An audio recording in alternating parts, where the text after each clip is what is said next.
Primetime local news, serving the Lakeland and Midwest regions. Good evening and welcome to Primetime Local News. There are 14 new cases of COVID-19 in Saskatchewan. 7 are in the Central East Zone, 3 in Regina, 3 in Saskatoon, and 1 in the far northwest. 149 are considered active. There are no active cases reported in the zone that includes Lloydminster and North Battleford. 8 people are in hospital, 9 more have recovered. A current city councillor is putting his name up for re-election. Councillor Aaron Buckingham became the first incumbent councillor to declare for the election at a press conference on Friday. Buckingham says he would like to see many projects he has worked on in council, like the wastewater treatment plant, to completion, but admits this election won't be like his first. This is going to be a different term for anybody who gets elected to city council. Very challenging times. The economy itself, the effects of COVID-19 as they continue to happen and may continue to happen for some time. I think it's going to be a very, very large job for any councillor in any municipality across the country to weather this storm. Helping Lloydminster through tough economic times is Buckingham's biggest concern if he is elected a second time. I need to make sure that we are open for business. The people that are looking for places to set up shop know that Lloydminster is a place they can do business. We're perfectly located between 2 major centers in Edmonton and Saskatoon, 2 major highways, both major rail carriers. You know, there is great growth potential in that as we come out of this tough economic time. Mayor Gerald Albers has also announced he'll be running for a second term. 2 separate rallies took place at Lloydminster City Hall on Saturday with 2 different messages. Jace Mackey has a look at both and what they hope to accomplish. The lawn in front of City Hall was a busy place on Saturday with 2 rallies taking place at the same time. Only a hedge separated a freedom rally against masks, vaccines, and the United Nations from an anti-racism rally organized by Vermilion Unites for Equality. We are having a community discussion to speak about racism and how it pertains to our lives, and bring up some ideas on how we can rectify the situation here in Canada. The anti-racism rally had speakers from across Alberta sharing their personal experiences and discussing ways Canada can move forward and fight anti-Black and Indigenous racism. I've experienced racism from a little girl growing up in elementary school, not being able to play with other kids because of the color of my skin. That was through elementary, middle school, and high school, especially with microaggressions, seeing as how I am lighter skinned. I've been told that I'm not Black. Some of my ideas are to support the social systems, whether that be education, healthcare, and addictions and mental health services. We feel like if these services are really brought up in the social level, then we won't be seeing the problems that we are having today. On the other side of the hedge, the Freedom Rally had speakers that focused on criticizing COVID-19 restrictions, masks and vaccinations, as well as the United Nations' influence in Canada. Oh, I've been getting hugs, I've been getting handshakes, good response. I mean, all you have to do is look at these 4G big towers going up. Eventually there's going to be 5G. Some places already have the 5G. They've already put out the tracking devices for this COVID. Organizers from both sides talked ahead of time to find a way for both rallies to take place peacefully. I'm aware that we have another rally that's going on right beside us today. Do I fear that they're going to interrupt us? I really hope not. But at the end of the day, I feel like we can both stay here peacefully and not engage one another. Lloydminster RCMP were on site in event things got out of hand, but in the end, there was no major incidents or disruptions between the 2 groups. Both sides said their goal was to inform the public and start a conversation. Vermilion Unites for Equality holds weekly roundtables to discuss racism in Canada and find ways to combat it. For Primetime Local News, I'm Jace Mackey. Now for this week's retrospect, here's Blake Nath.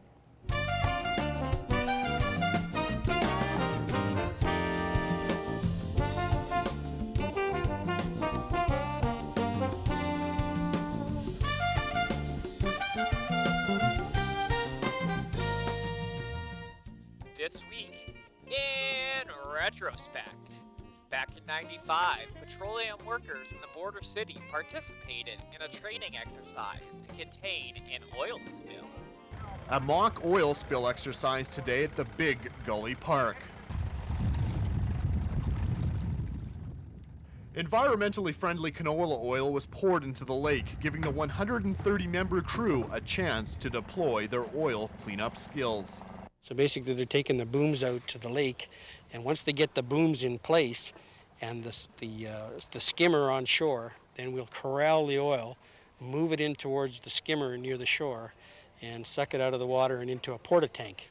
The annual event is now into its 23rd year and continues to prepare individuals in case of an actual spill. Our exercises are a learning experience. We find that each year we probably have close to 50% of the people that attend this is their first exercise. So you've got to do that every year to make up for the ones that aren't experienced and don't have that knowledge and experience. So I think it's quite beneficial. And in 2000, Lloydminster gears up for another municipal election. Voters will be going to the polls on October 25th. They'll see many new names on the ballots, including Wayne Roma. The retired engineer is vying for the mayor's position. I think I can offer professional leadership and also an understanding of what a rapid growing city needs. Roma's mayoral nomination will give Councillor Ken Baker some competition. I more look at the challenges of the city rather than what the competition may or may not do. I think we have to approach the challenge of our city. We have growth, great growth in our city, and we have to deal with the infrastructure that's related to that growth. And that's all for this week in retrospect. Retrospect this week is brought to you by Webb's Ford. Worth your while to drive the extra mile. Webb's Ford in Vermilion. Now our Connor Chan will take a look at your weather forecast.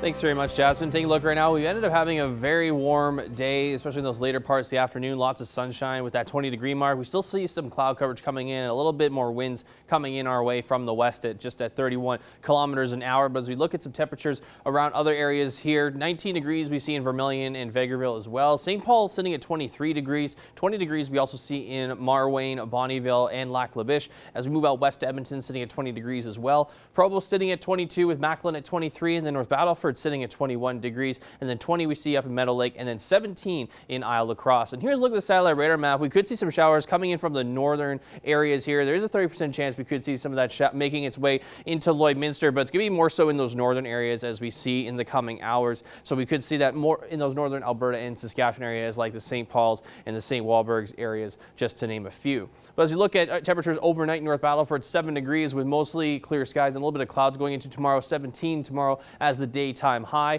We look at Cold Lake, 6 degrees with some cloud coverage overnight, going into 15 tomorrow with winds over 20 kilometers an hour from the west-northwest with that high of 15 degrees. And as we look for us here tomorrow, we will see kind of similar results. We'll have a bit of a cloudier evening as well as maybe a bit of a cloudier day tomorrow ahead of us with that high of 15 degrees. We've been doing pretty well when it comes to fall weather for the most part here in the city. We could see that get warmer later on into the week, which will show in just a bit here. But taking a look right now at the 3-day forecast, we could see a 12-degree daytime high for Wednesday with some cloud coverage, as we are going to get an increasingly more amount of it over the next couple of days heading into the weekend, especially on a day like Saturday we could get some cloud coverage there. But 13 degrees the daytime high for the high there, and then 0 for the low. So it'll be a fairly cooler morning to start off on both those days. But that's a first look at your weather forecast for now. We'll have more primetime local news after the break.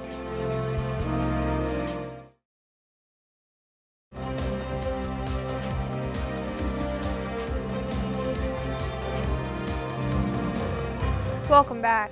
The city is launching a new marketing campaign called Rediscover Lloydminster to show residents all the things Lloydminster has to offer. Connor Chan has more on the new campaign. Well, joining us today is Mayor Gerald Albers. Now, Mr. Mayor, I want to talk about these new Rediscover Lloydminster video series that are released. So just talk about what those videos are. Well, the Rediscover Lloydminster series was a combination effort of a whole bunch of teams and organizations coming together, trying to address the pandemic and our local business community, because certainly, as we all know, the business communities face some real challenges from the point of literally being their doors closed in many cases, unless they were an essential service and deemed by the province that, trying to engage people back into supporting our local community. And that's how this all came about. Due to the number of people stepping forward and working with the city, it certainly came forward. And the Chamber of Commerce, I've got to give them credit, because I think they kind of had this in the back of their minds while we did at the same time, and we joined forces with some others, and that's where we are today. Why did the city decide to create these videos? Was it more so from an economic standpoint to, help bring that economy back, or was there some other reason behind the creation of this project? Well, I think Lloyd First is really to encourage people to realize the retail and business community that supports our community each and every day, be it grocery stores, be it your small stores downtown and throughout the community, businesses that employ our neighbors, employ our friends, and may employ family members. And I think that's the first part. So if you have the opportunity to spend your dollars in the city, it supports someone else. From that perspective, we don't want to lose businesses. We want to ensure that people that are creating wealth in this community and servicing this community, because those very businesses are the very community businesses that are called upon to support minor hockey, the figure skating club, and every other organization that was raising funds for great needs in our community. They went to those businesses seeking support, door prizes, and donations. And without those businesses having income, they can't make that happen. So this has a much bigger effect in the entire community. I think of all the different galas that we've held in the past, COVID has slowed those down, but without people having business in their own business, how can they make a donation to the Health Foundation Gala, to the Lloyd Rescue Gala, and things like that? So that's where it comes down to. This is a much bigger issue for our whole community, and we need to rally behind and support our local businesses. I know COVID-19 was hit pretty hard when it came to tourism season here in the city. So were these videos also created to kind of help bring back that tourist economy back up into the city? Absolutely. We are, many people that I deal with on a regular basis talk about saying, I drove through Lloydminster, I stopped for gas, grabbed something to eat, and I left. And I often encourage them to take a look and see outside Highway 44, Highway 16, 44th Street, I should say, and Highway 16. And many people comment, oh yeah, I went downtown, or I stopped at the mall, or I did something else. And they really were very impressed by the beauty of our city, the cleanliness of our city, as well as the amenities and the services and businesses that we have to offer. But one of those challenges is that you have to draw them off the main road. And we're continuously working towards that. And I appreciate the video and some of the information available to encourage that. Did COVID have a part in why these videos were released a little bit later than you had maybe anticipated? COVID's created a lot of headaches for a lot of things, and it certainly didn't help this process, because again, you try to ensure that your marketing dollars are well spent from the city and working with other partners. So it has challenged us a great deal, and it has put us off our schedule a little bit for a lot of things, including this marketing campaign. And lastly, if people want to watch these videos for themselves, where can they go do so? So it'll be on the city's Facebook channel, as well as on Discover Lloydminster's page as well. So you'll have the opportunity to find it in a couple different places, and people will be able to share it and send it to friends and guests from visiting our city, so they have the opportunity to see firsthand what our city has to offer. Mayor Albers, I really appreciate your time, and thank you very much for joining us today. Now here are your stock market prices for today.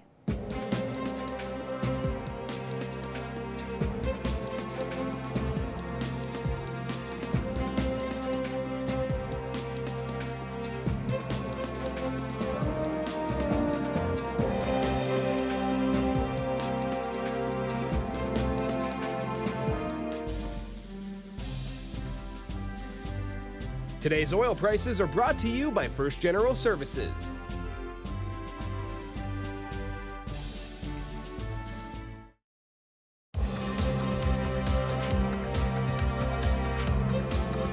In the world of sports, 2 different championship series are underway in major sports. The NHL could see a Game 6 finish, while the NBA Finals are just getting underway. Evan Kenny and Eric Bay have more. Well, it is a busy week when it comes to major sports, as sports are starting to come to the end. The NHL is in their Stanley Cup Finals.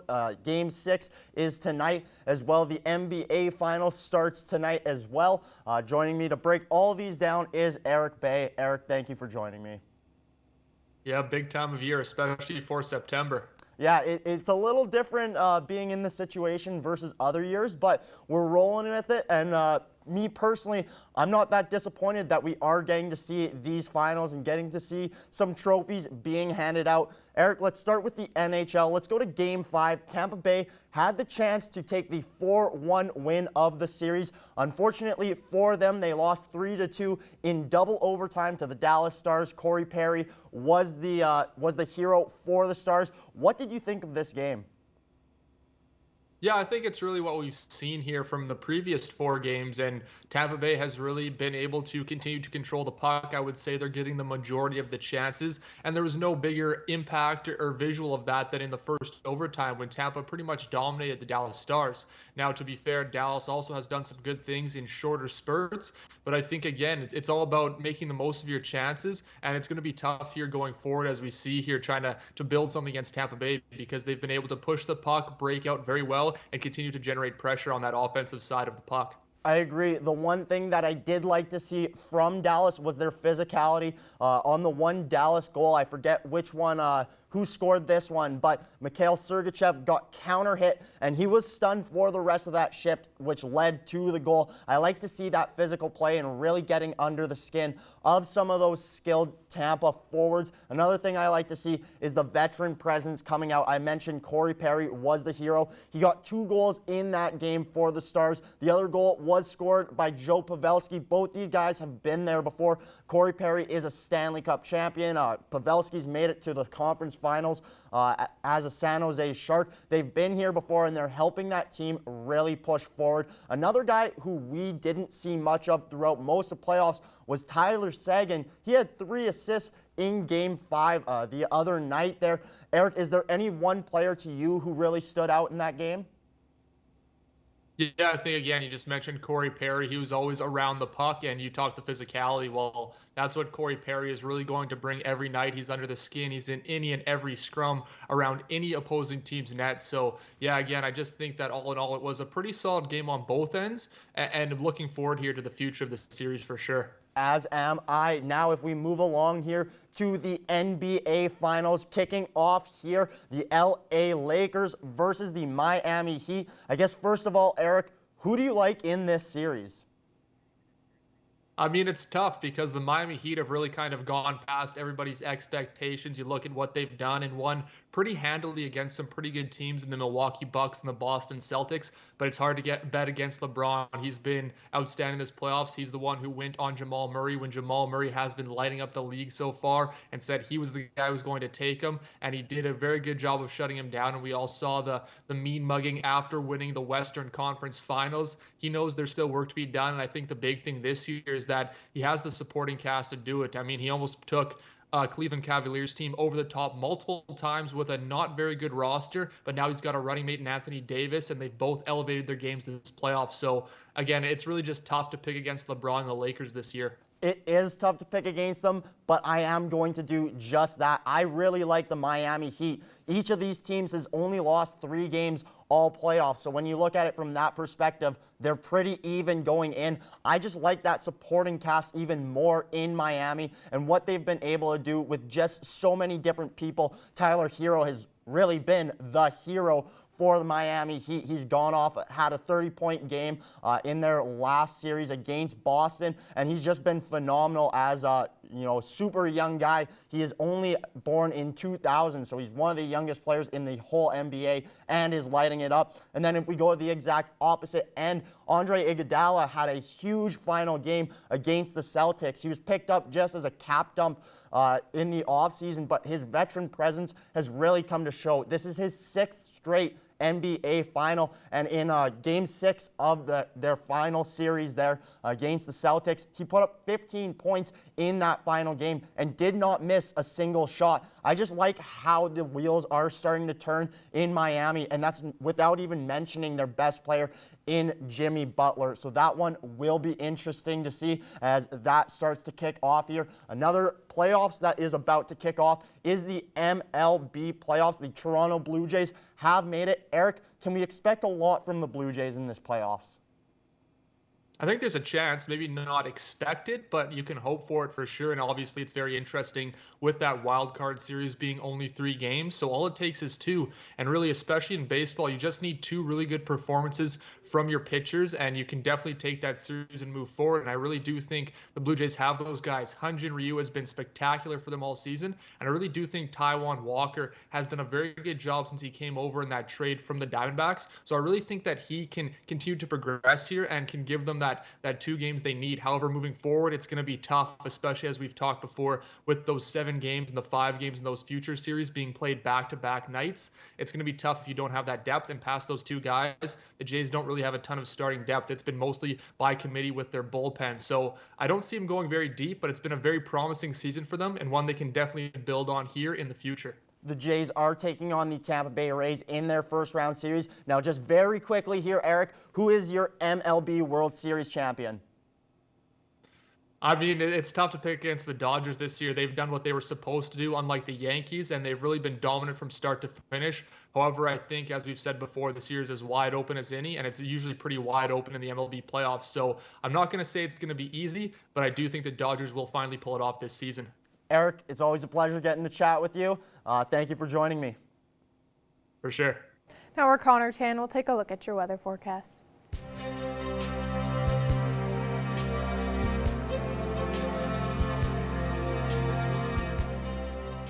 Thanks very much, Jasmine. Looking right now, still sitting at that 20-degree mark right now as we see a lot of other 20-degree marks as we move out a little bit west in areas like Edson and Edmonton. A little bit warmer in Red Deer, sitting at 25 degrees. Rocky Mountain House sitting at 24 right now, with Jasper at 19. Whitecourt is the one that's sitting at 18 degrees. Along with Athabasca and Cold Lake sitting at 21 right now. As we look over into Saskatchewan, a little bit cooler in areas like Melfort and Prince Albert as we see 15 and 14 degrees there. 19 in Saskatoon with 21 degrees in North Battleford as well. As we look up north right now, La Loche sitting and Buffalo Narrows both sitting at 19 degrees. L'Orange sitting at 17. Then we see lots of single digits in areas like Flin Flon, Wollaston Lake, and South End sitting at 9 and 8 degrees. 12 we see in Stony Rapids and 14 for Uranium City. We look at areas like Slave Lake, Fort McMurray, and Grand Prairie all sitting at 17 degrees right now, with 16 in Peace River and then 19 degrees out in High Level.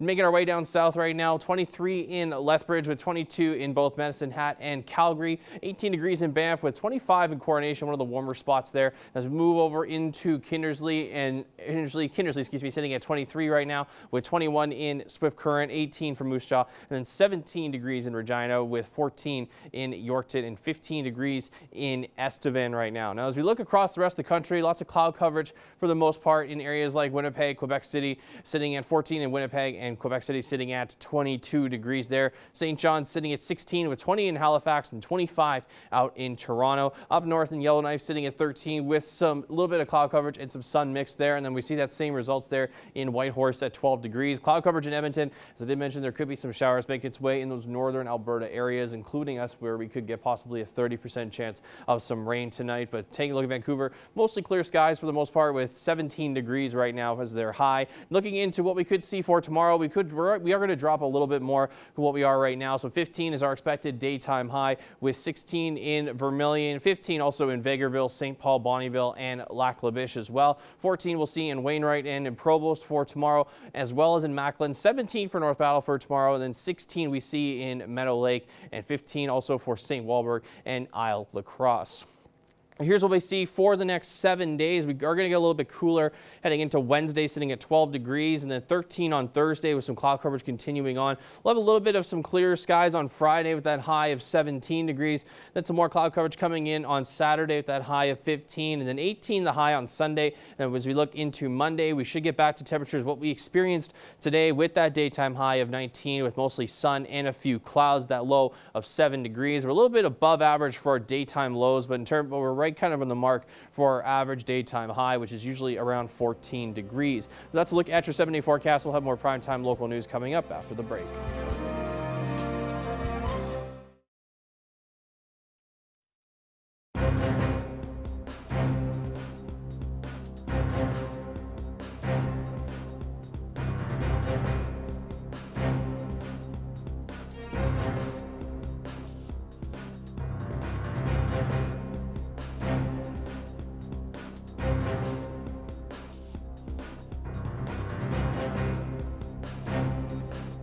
I'm joined here with Robert Gazal, and he's the Senior Vice President at Prairie Region TD. Now, a donation was made to over 40 different regional organizations across the prairies, including the Lloydminster Interval Home. Can you explain what went into this donation?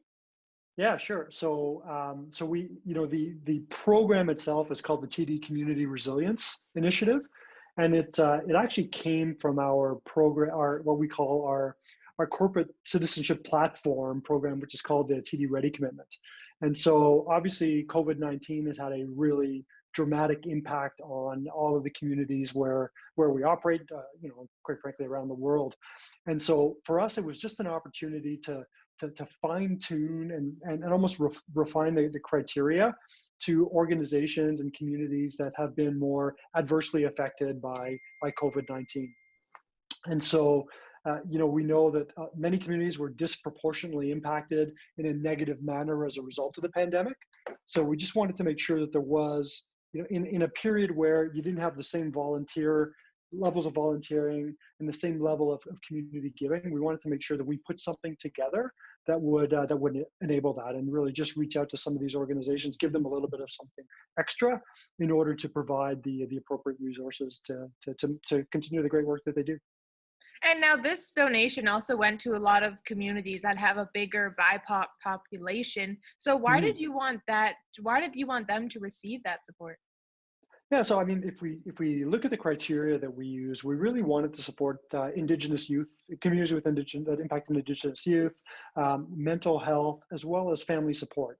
I think that the broader sense was understanding which communities were disproportionately impacted by the pandemic and what can we do to really hold them up and help them out more than some of the others. That was the kind of the defining criteria, and we just thought resilience was a great kind of term to use that would define these communities, because they have been put through so much, and we do everything we can to help them out. And why do you believe it was important for these communities to be able to receive this fund and from this initiative? Yeah, I mean, listen, I think it's been so difficult for so many of these organizations during this time. There's the impact of volunteers not being able to go in to help anymore. There's people losing their jobs and people not having the same level of financial resources that they may have previously had in order to provide some of these organizations. So for us, we take that community responsibility aspect of our roles pretty seriously, right? And we wanted to make sure that where we can do at least a little bit to try to help some of these organizations not only survive, but also to give them the appropriate level of resources they need to be successful during the pandemic. And how does the TD Community Resilience Initiative really help the communities other parts of the year and other times besides donations? Yeah, I mean, so the Community Resilience Initiative was really drawn from, it's part of the Ready Commitment, right? So the Ready Commitment is our large kind of corporate giving platform, and it's all about connecting communities, making the world a better place, and just trying to link people together, right? And we do that through a variety of different activities, events, and programs such as this. So it is we have kind of sub-programs within it. Like we just gave, I think last year was we committed to $30 million over the next, over the next few years, just around local, within the Ready Commitment, there's kind of four pillars. I'll give you an example. One is connected communities, right? So So we give $1 million to 10 different organizations every year who demonstrate an ability to connect our communities, have a great program that needs funding. And so it's these types of things amongst a really, really wide spectrum of activities that the organization takes on. And is there anything in the near future for the initiative? Well, we hope to continue. I mean, we're going to, I think we look at our, we consider ourselves to be an important part of our communities that where we operate, both in Canada and in the US and within our footprint. And we're going to be there as needed, right? So I think in the short term, we think that the Community Resilience Initiative was an important area for us to get involved in. We have our base of community giving, like I just mentioned, through the Ready Commitment, and so yeah, I'm sure that will continue as need requires. Right? Well, thank you so much for joining us today, Robert. No problem at all, Jasmine. Thanks a lot, and good luck.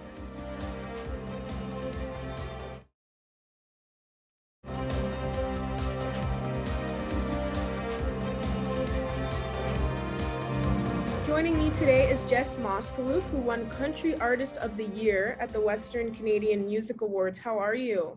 I'm doing good. How are you? I'm very good. I want to start off saying congratulations on receiving this award. How does it feel to achieve this? Thank you so much. It feels amazing. We have so much talent here in the western side of Canada, obviously the country as a whole. This is, I believe, the third time I've had the privilege of this award, and I'm so thrilled because the talent and the category just gets stronger every single year. And how important is it that you're representing Saskatchewan when winning Country Artist of the Year? It means a lot to me. Saskatchewan was incredibly well represented in the category this year, as the Hunter brothers were also nominated, and they are taking the world by storm. So super proud of them. But it's always such an honor when I get to represent my province. I still live here. I was born and raised here, and I wave my Saskatchewan flag very proudly. That's good. And how and when did you get inspired to start your own country music career? I mean, it's kind of a difficult question because I've just always been interested in music. I guess I started singing when I was about 14 or 15. And honestly, I just loved doing it so much that eventually I had time for nothing else. It wasn't really a plan to make this my career. It just happened to me. And the inspiration behind it was just that I love to do it. And it just sort of happened, and here we are. And from your successful journey in your music career, has there been lots of obstacles that you've had to overcome? Yeah, of course. It's no secret that being a woman in country music is a little bit challenging, although we are making leaps and bounds from where we were even just 5 years ago. There's all kinds of obstacles, as there is with any career. It's not an easy one, and 2020 in itself has been an obstacle. So there's always a new one that we're learning to deal with and to try to hurdle, but it's rewarding. And yes, since COVID-19 has impacted the world in many ways, did the pandemic affect your career at all? Oh yeah. I mean, I can't travel, and I travel for a living. I can't play shows to thousands of people, and I play shows to thousands of people for a living. So basically, the part of the business that makes us money has completely halted. And that's a major problem, not only for musicians, but for lighting technicians, for crews, for security guards, for people who work concessions, parking attendants. It's a massive problem that we're facing right now. And recently I was a part of I guess about a month ago now, I was a part of a socially distanced concert series, I guess, called Krugo Fest in Regina. Mm-hmm. And it was incredibly well run. It put hotels back in business safely for 2 weekends, actually. It put all those people that I just listed back in business, along with caterers, and it was in support of the Regina Food Banks. So there's been a lot of little things that have come along the way, such as that have really kind of helped the situation that is COVID-19 and entertainment. And have you always received lots of support from people, especially Lloydminster residents here? Yeah, I mean, we've played shows in Lloyd, and I'm nowhere near Lloydminster in terms of geography. So unfortunately, it's not a city that I've had the opportunity to visit as much as I would like. But anytime we have been there, we've been very well welcomed. And what would you want to say to residents right now that you took away from this experience entirely and winning this award? I just want to say thank you, because without the fans, obviously this isn't a job that I get to do, and it's a job that I love very much. So thank you so much for awarding me with this award again. It's a really nice pat on the back in what's been kind of a crazy year for everybody. Yeah, well, thank you so much for joining us today, Jess, and best of luck to you in your future, and congrats again on winning this award. Thank you so much. We can't wait to come back to Lloyd whenever that is. All right, taking one last look here at your weather forecast. We look at some temperatures for tomorrow around the area. 15 degrees will be our daytime high for tomorrow as we look at Vermilion, Vegreville, Edmonton, Maidstone, and Wainwright all sitting at 16 degrees tomorrow. We also see 15 degrees as we see it go up north there to St. Paul, Bonnyville, Cold Lake, and Lac La Biche as well. 17 degrees also we see in North Battleford, and then 14 in Provost and Macklin. Now looking at the next 7 days, 12 degrees will be the daytime high for Wednesday there. 13 on Thursday with some cloud coverage there. Some clearer skies on Friday with that high of 17 degrees. 16 degrees the daytime high there for Saturday as we get some cloud coverage heading into the weekend there, and then 18 degrees we'll see on Sunday with some more cloud coverage coming, and then we also see 18 degrees on Monday. Kind of similar temperatures to what we saw today. We of course had a very, very nice afternoon, fairly warm as we got up to that 20-degree mark.